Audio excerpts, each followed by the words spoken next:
It's not really what happened. I separated myself from everything. I used the skateboard shit as a coping mechanism. It was really just an excuse. I had to replace my love for the teams, my love for jumping, and my love for being away from my family. I had to give myself something else, and it was the worst thing I ever fucking did, man. I let my ego get the best of me and started cheating on the old lady, and just pushed them away. I just did. I ran multiple affairs for the better part of 2 years, all the way through. And I pushed out my fucking whole family, man.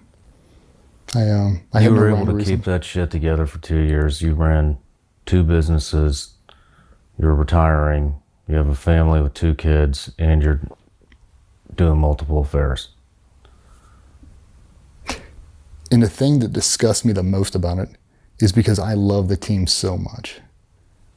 I put Patsy on a fucking pedestal because of who she was, what she'd already been through. And you know, we pride ourselves on loyalty. And that's the biggest loyalty breach on fucking earth. I had no justification for it. She's badass, dude. Like, I don't deserve her. I mean, she's hot as shit too. You know what I mean? Like, I had no excuse. She's perfect. I just didn't want it. I wanted to consume myself with toxic people, and that's exactly what I did. I hid it for a while, and then I couldn't hide it anymore. I couldn't. I was gonna fucking kill myself. I was back on pain pills. I couldn't do it anymore. I had all my stuff from before. I was back on Tramadol, back on Percocet from the electrocution, and I went back on status quo. I was like, well, I don't do anything half-assed. I'm gonna do it. I'm going the whole way. And basically everything I did before, I just kept doing again. I just subbed out the teams for businesses and affairs, and I went. Well, then you kind of came into contact. Well, I mean, I know you guys knew each other before, but Patsy made a call to Amber Capone. What? So we heard about it. We heard what Marcus and Amber were doing, and What was the final straw? I mean, it sounded like it was like the last call of desperation there. so Marcus and Amber did. I guess you'd call it a commercial. It was kind of like their story, and we knew their story. Like, we known them the entire time, so we knew everything they had been through. I mean, broad brush. I mean, we knew. And they made this trailer, I guess, and I was gone on a trip, and she sent it to me, and I was laying in bed at a fucking Marriott, and I watched that thing, and I bawled my eyes out, uncontrollably, because I knew how bad I had taken. I knew how far I had went, and I didn't know how to fix it. I didn't think it was able to be fixed. I didn't. And she sent it to me, and she went, "If you love me, you'll go." It's kind of a weird thing for a wife to ask your husband to go to Mexico and do drugs, try to fix yourself. And I went, "I'll go. I'll go."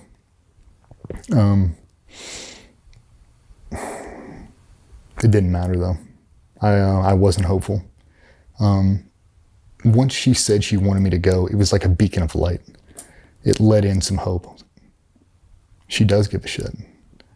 She does want me better. Like, she wants me back. She's willing to work this out. She's willing to accept me. She didn't know everything that was going on. She didn't. She might have had an assumption, but she didn't know. She definitely didn't know the severity of the affairs. She didn't. So by the time we get there, now we're in business with 3 other team guys. And now we're all gonna go. We're all gonna go together. We're all gonna heal together, because we've all been through some serious shit, and we're gonna go process this entire thing together in one fell swoop. What I didn't do was be honest to the people around me on what I was going through. I didn't tell them everything I had going on. The shit overseas, the the disappointments on retirement, the transition life, the affairs, drama with my family, just everything. I didn't let them know how bad it was. And I had a fucking serious secret. I had one that I couldn't come back from. There's no way. It's my defining moment, and that'll be the last thing that anyone ever hears about me is how bad I fucked this up. And there's no way to fix it. So it's every day we got closer and closer to Mexico. I fell more and more in love with my wife and kids every fucking day. I still wasn't homesick. I still wanted to be gone, but I would see it, and it made me regret everything I had done.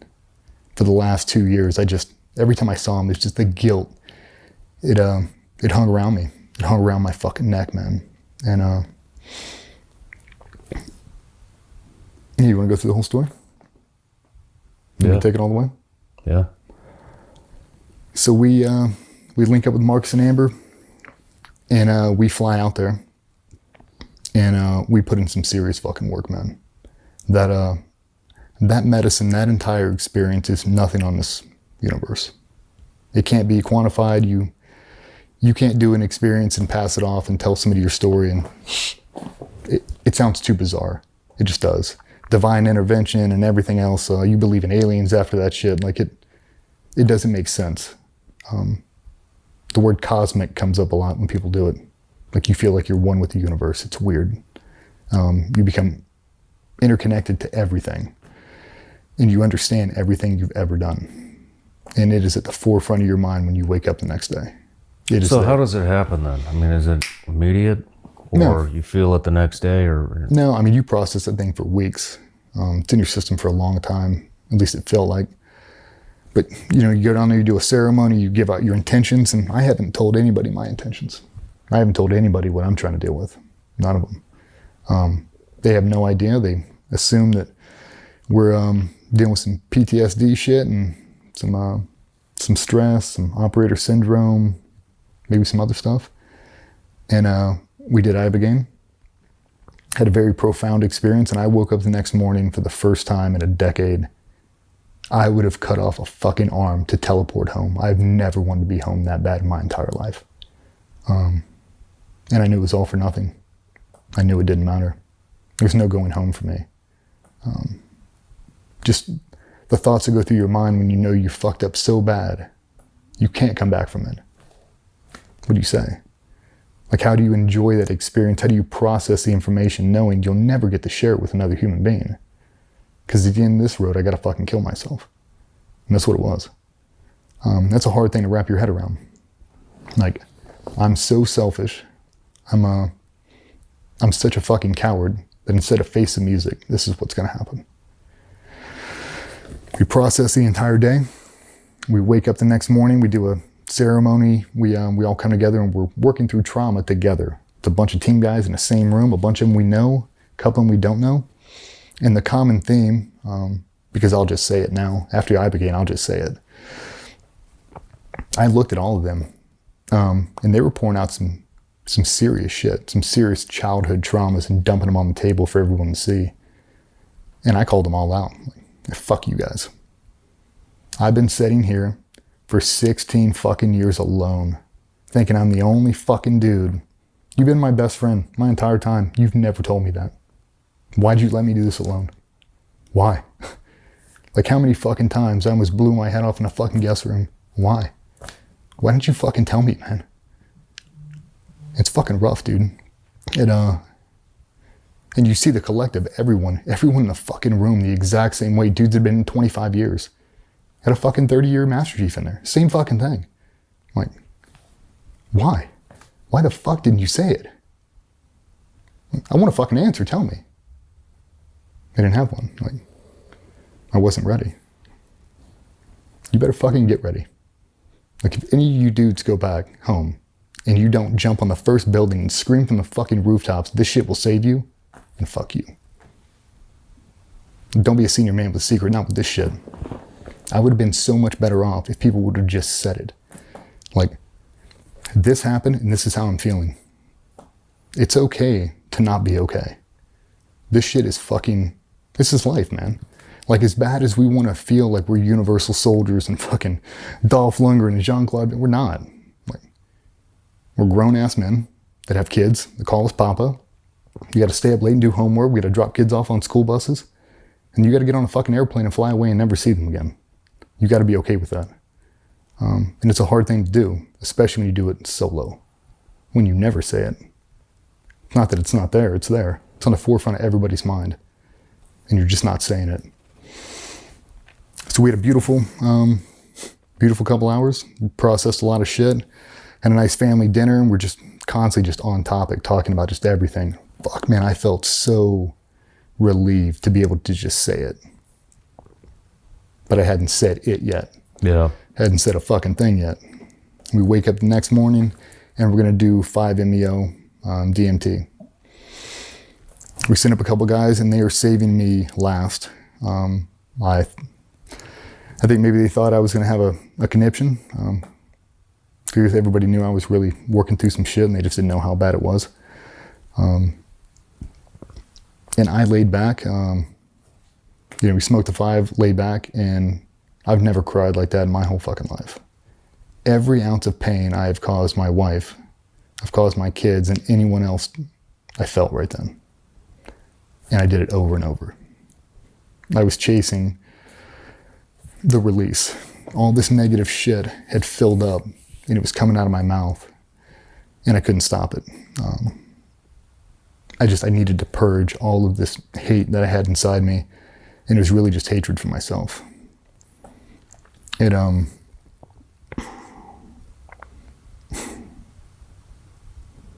They told you you'll know when you're done. You'll wake up, and it could be on the first dose, it could be on the 5th dose, it doesn't matter, you'll know when you're done. And I rolled over and I was done. Like, I was at complete peace with everything. Like, I've never felt so alive. I've never felt so connected to this earth. I've never wanted to go strap on body armor and deploy more in my entire fucking life. I felt like I had a superpower. We all did, and we all talked about it. I feel like I know something no one else on this earth knows. It's like you do. It's like you have a secret no one else knows. Like, this medicine will save everybody. Fuck, I wish I could just give it to everybody right now and fix everybody. It's not how it works. And we're still processing all this information. So we've done that. We do our final ceremony and we're flying home the next day. We've been in River City. There's no phones. There's no email. There's no nothing. We had to write a letter home. And they basically gave us a blanket statement. They were like, hey, send this text out to your significant other. Everybody's married, so send it out to your wife. It says, hey, I'd love to, I'm through with the ceremony.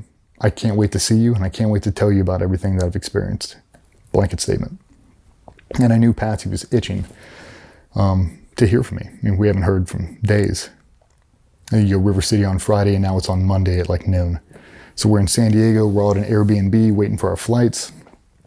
And we're like, okay. Because, we're all business partners. All the wives are interconnected. So, like, you can't text your wife before I text mine. Yeah. Right? So, like, all right, ready? 3, 2. We all send it. All their phones go off. Not mine.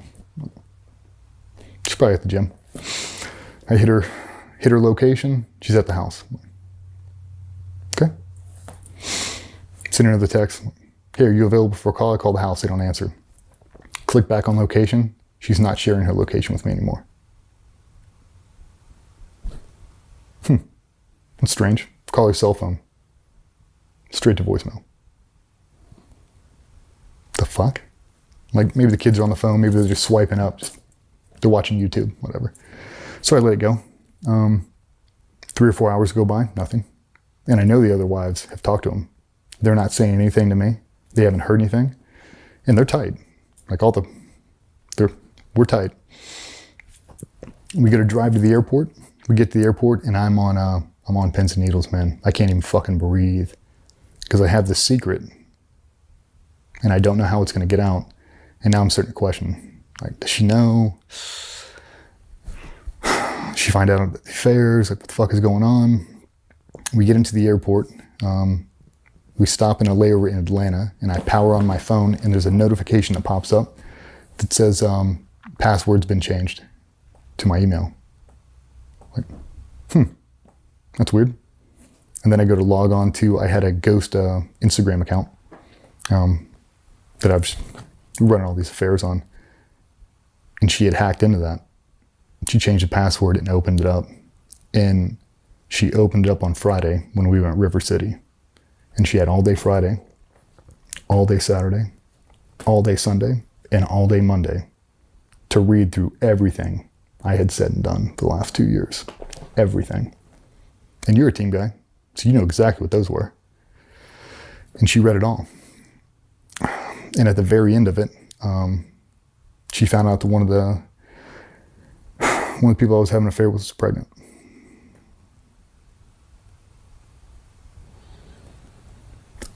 Oh, fuck. So I don't know any of this. I just know that now she's in there. And now I'm Panic at the Disco. And now I'm telling them, oh my God, like, she's hacked into my Instagram account. Like, she knows. I'm like, we don't know. We land in Virginia Beach. We drive back to the shop. All the wives are there, except mine. Take a big breath and I walk upstairs in my office and every fucking thing I owned is in cardboard boxes sitting in my office. Everything. And there was just printouts of all these text messages that I had been sending out. Screenshots of pictures and all kinds of shit. There's everything in there. And I knew. That's it. You know, coming back from that one. There's no coming back from that one. It's heavy, man. And I saw the other wives, give everybody a hug. And I looked up at Cole, kissed him on the cheek, told him I loved him, and said I'd call him in a little bit. And I had no intention of calling him in a little bit. I jumped in my truck and I drove straight out to Sandbridge, right out by the ocean. And I backed my truck up right next to the command gate, and I sat there in my truck and I contemplated everything I had done my entire fucking life, from the fallout with my parents to the, having kids and the affairs and everything in between, actions overseas, everything I'd ever done. It was so crystal clear. It was like I had superhuman memory for the first time. I remembered everything, but it wasn't anything positive. It was just all the terrible shit I had done. And it was at the forefront of my mind, and I didn't have the courage to call Patsy. I didn't. Thinking about making that phone call and her not answering, but her just dismissing me, I couldn't do it. All I wanted to do was see my kids. That was it. Just let me see my two girls. Just give me one fucking glimpse of them, and I'll be out of your hair. Just let me say goodbye to them. And I'm parked over there, and she called me out of the fucking blue. Just called me, and she was tracking me. Cole had actually followed me, so he knew where I was going. She tracked my location, knew exactly what I was going to do, and she called me. And she's like, "Hey, I need to see you. I'm going to see you fucking face to face right now." I said, "Okay." Had you made your mind up how you were going to do it? Yep. I shoot myself right in the front seat of that truck. Made a video for the kids, whole thing. Selfie video, that's it. Fuck, man. So she found you? She fucking drove up, parked right next to me. She got out of that car like she had 1,000 times, and I was sitting on the tailgate, and she walked over to me. I'm sitting on the tailgate, and she walked right in between my legs and pulled my glasses off my fucking face. And she cried. I've never seen a woman cry like that. Fuck. Bawled her fucking eyes out. So did I. I mean, one of those uncontrollable ones where shit's just coming out of your face. And I was trying to tell her how sorry I was, how much I regretted everything, and she looked at me right in the fucking eyes, and she knew that I was back. It's the weirdest thing, you can't explain it. But she looked at me, and my eyes were clear for the first time. I was off all pain meds. When I woke up from Ibogaine, never had another painkiller. No Cymbalta, no Adderall, no Copenhagen, no nothing. No affairs, nothing since then. But she saw it. She saw that I was completely sober for the first time ever. And she looked me right in the fucking eyes and she said, "Are you willing to try to work this out?" I said, "Abso-fucking-lutely." And she was like, "I don't know if that means we're married."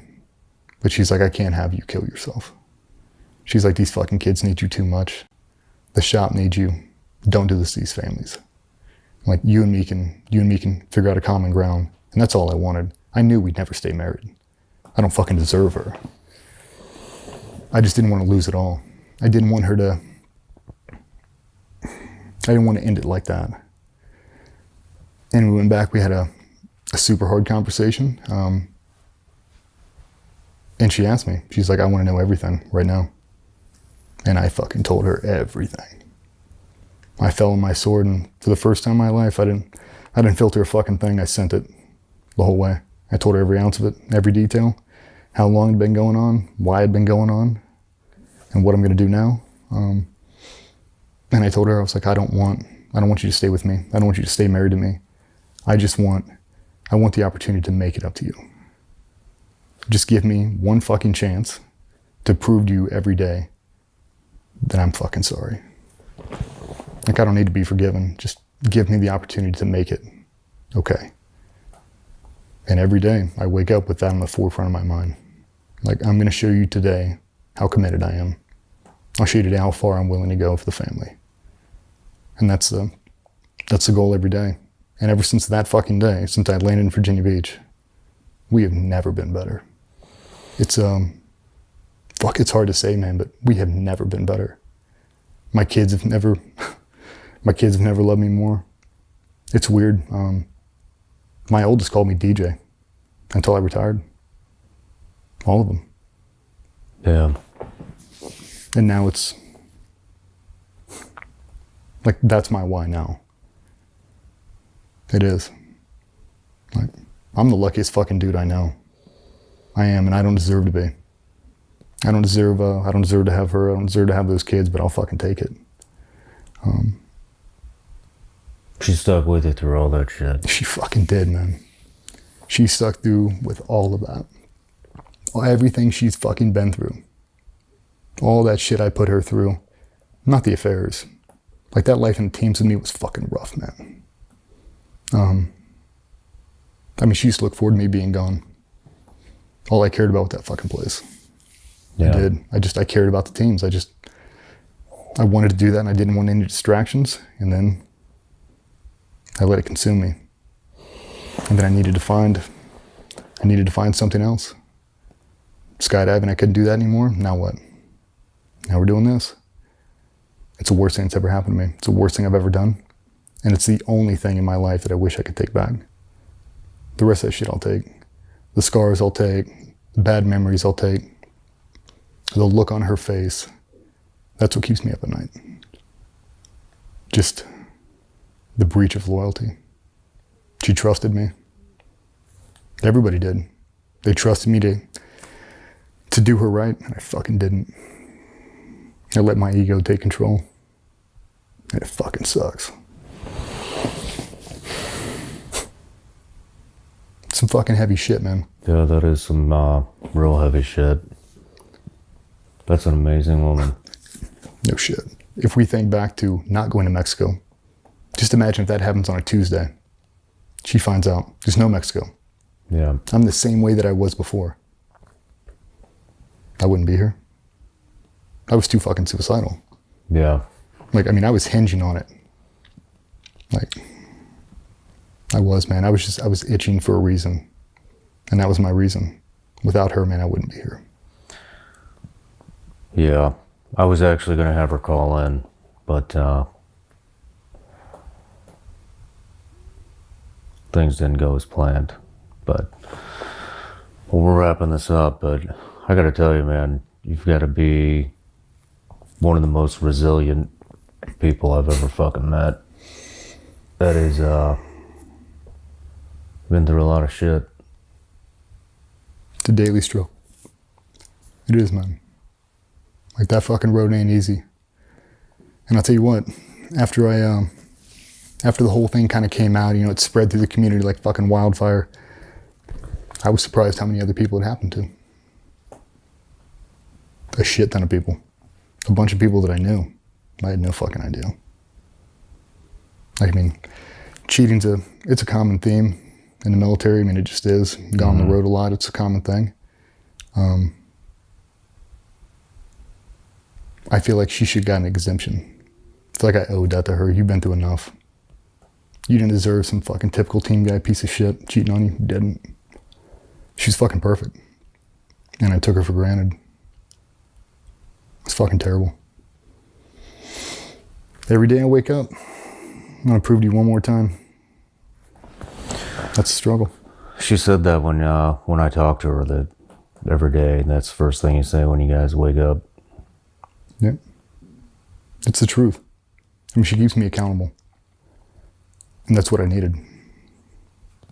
I needed someone to hold me accountable. It's like, since that's happened, I mean, we turned over, the Gold Star thing started right after that. And it's like, every day I'm dealing with that. And I'm also dealing with everything else that goes along with it. So, I mean, me and her, we're thick as thieves now.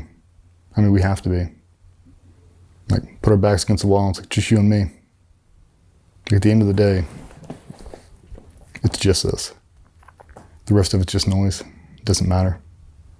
Good for you. Like, the big thing about Mexico, it doesn't matter. The only thing that matters is just family. Things I can control, things I can reach out and grab and pull in. Everything else it's fake. Social media, it's not real. People pretending like they're happy and they're fucking not. And I see it now. I know exactly who that guy is. I know exactly the pain he's in. I know the pain that she's in. Doesn't have to be that way. If we just open up and we just say it, it can save people. Like, I'm sick of people killing themselves over what feels like a mountain at the time. It's not. It doesn't have to be. Yeah. No, I think we were just more open about it. Just say it. We'd be a lot better off. If you had one piece of advice for guys coming out now, because we're hitting 20 years, what would it be? Guys transitioning? Yep. It's going to be a lot harder than you think it is. I see a lot of guys who do a failed transition now because they try to do it alone. You didn't do anything in the military alone. Nothing. You didn't write your own eval. You didn't do anything. You didn't do your own med checkups. You had a team supporting you the entire way through. Guys try to get out and they try to reinvent themselves into something brand new with no experience. And they try to do it as a singleton. And when it doesn't fail, it's a damn good point. They hit rock bottom. Like, why? Like, I get it. You want to go to Goldman Sachs. That's awesome. You're the only Navy SEAL in that fucking place. Who are you going to talk to? Like, who are you going to have a conversation with? When you're having a bad day, a fucking bad day, what are you going to do? Who are you going to call? Everybody else is busy. Like, you have to have people to check in with. I think that was the thing that saved us. After Mexico, we just say it. Like, there was open dialogue in that place now. All the Gold Star kids that are in there, we just say it. Like, we're not having this shit anymore. We have open forum conversations. Like, you got something in your mind, say it. Say it right fucking now. Don't hold it. Don't let it fester. It won't get better with time. You won't just get over it in 5 years. You won't. It'll compound, it'll snowball, and it'll consume you. Well, I'm glad you're spearheading that. Yeah, I appreciate it. I got one last question. You have kids. After all you've been through, all those deployments, all those injuries, mental, physical, would you want your kid doing that?